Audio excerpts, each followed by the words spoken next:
நாங்க தான் மீண்டும் வருவோம், நாங்க தான் மீண்டும் வெல்வோம். தனிப்பட்ட ஸ்டாலினின் ஸ்டேட்மெண்ட் மட்டும் கிடையாது. முத்தமிழ் அறிஞர் கலைஞரும்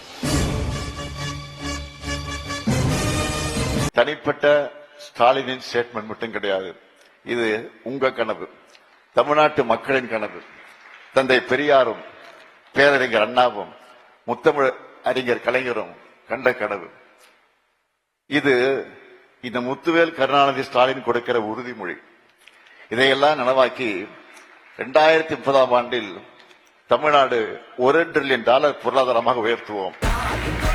எனவே நாங்க தான் மீண்டும் வருவோம், நாங்க தான் மீண்டும் வெல்வோம், மீண்டும் மீண்டும் வெல்வோம். தமிழ்நாட்டின் வளர்ச்சி பயணத்தில் ஒருவரையும் பின்தங்க விடமாட்டோம். வெல்வோம் ஒன்றாக. நன்றி.